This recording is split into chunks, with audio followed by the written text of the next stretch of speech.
des gros événements de cette rentrée dans le secteur de la bande dessinée. Tout le monde retient son souffle.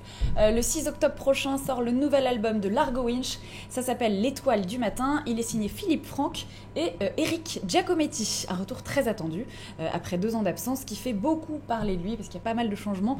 Pour nous en parler, Olivier Delcroix, bonjour. Bonjour Ariane. Alors vous êtes rédacteur en chef au Figaroscope évidemment, mais aussi notre monsieur BD au Figaro depuis des années. Merci d'être là. Selon vous, pourquoi ce nouvel album est-il si important ? Tout simplement parce qu'effectivement, Jean Van Damme, qui est le créateur de Largo Winch, a décidé de prendre un petit peu du champ.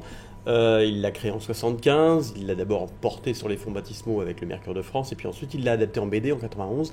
Il y a eu 2 films également, une série, et puis finalement, au 20e album, il a décidé de se tourner vers le théâtre et d'abandonner son chouchou, son bébé, son Largo Winch. Et c'est Eric Giacometti qui a eu la lourde tâche de reprendre le flambeau, retrouver, s'approprier le personnage et effectivement lui trouver une nouvelle aventure. Alors je vous propose qu'on regarde d'abord la bande-annonce de la bande dessinée. On se croirait dans un film d'espionnage, regardez. Mais d'abord, cette information qui vient de tomber, c'est la panique à Wall Street. Le Dow Jones est en chute libre. Le responsable de ce crack, le groupe Winch, mondialement connu. Alors Largo Winch est-il vraiment coupable ou est-il victime d'une machination? Et qui dirige vraiment la finance mondiale?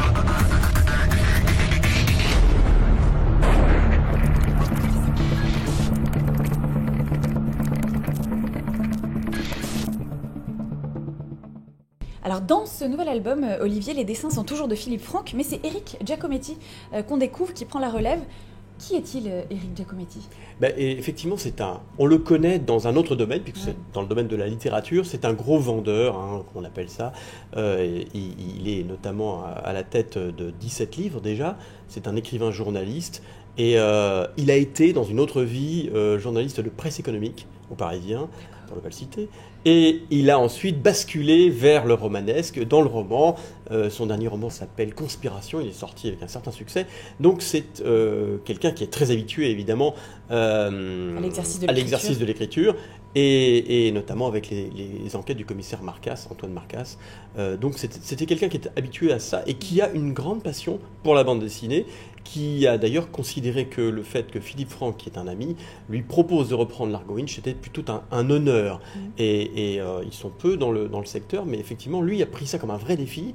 Et il s'y est attaqué avec toute sa verve, toute sa force créatrice. Et franchement, l'exercice était dur au départ, il faut quand même le dire. Reprendre Largo Winch des mains de Jean Van Damme, qu'on a surnommé le Midas de la bande dessinée, pour repartir sur de nouvelles bases, c'était quand même culotté. Vous avez pu le lire, du coup, en avant-première, c'est le 21e Exactement, album. je l'ai. Voilà, je l'ai là. Je suis chanceux. Et effectivement, le verdict est sans appel, c'est excellent. En fait, ce que Giacometti apporte à Largo Winch, c'est un grand coup de neuf, un grand coup de jeunesse. Largo Winch passe vraiment dans le 3e millénaire.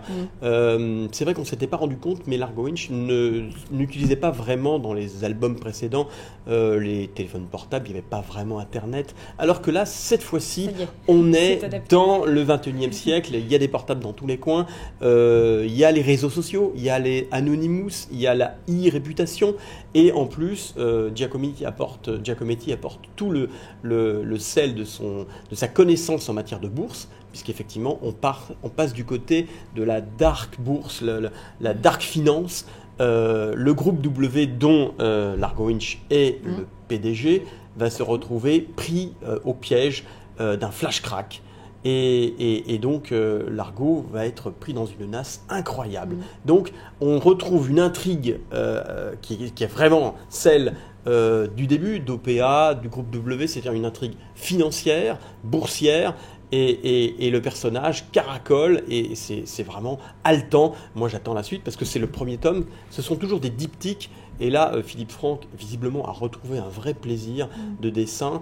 Son personnage est présent de bout en bout. Il est malmené comme jamais. Il y a des séquences incroyables d'action. Alors allez, tant pis, on va les montrer. Ça, c'est des planches. Ça, Philippe Franck sait parfaitement faire. Il a la science du cadrage. Il a l'économie du dessin. On comprend très bien que Largo est poursuivi, qu'il va essayer désespérément de s'évader en perdant une chaussure, etc. On est sur des scènes d'action. Donc ça a redonné un bon coup de peps aussi exactement, à Philippe Franck, en fait. qui retrouve à la fois, d'ailleurs on voit bien, tout est soigné, c'est magnifique. Il y a des ambiances, des couleurs, enfin on se rend compte que là, le plaisir, il n'a jamais vraiment perdu en termes de qualité de dessin, Philippe. Mais effectivement, je pense que Jean Van Damme s'amusait moins avec le personnage. Là, Giacometti et Philippe Franck forment un tandem, et on sent que ce tandem s'en donne à cœur joie, et effectivement c'est très communicatif. Dernière question, Olivier, à votre avis, pourquoi ce Largo Winch, c'est toujours un phénomène incroyable dans la BD moderne aujourd'hui? Il a quelques années, mais il est toujours aussi épatant comme personnage. C'est tout simplement parce que je pense que le principe de Largo Winch, c'est quand même un homme intègre, un chevalier blanc, dans le milieu, au cœur même de la finance, puisqu'il est le PDG, l'homme, quelque part, l'homme le plus riche du monde. Et c'est un PDG aux mains propres. Et un PDG aux mains propres qui va devoir quand même, malgré tout, à cause de son éthique, c'est pour ça qu'on le surnomme le milliardaire humaniste, mettre les mains dans le cambouis, donc se salir un peu.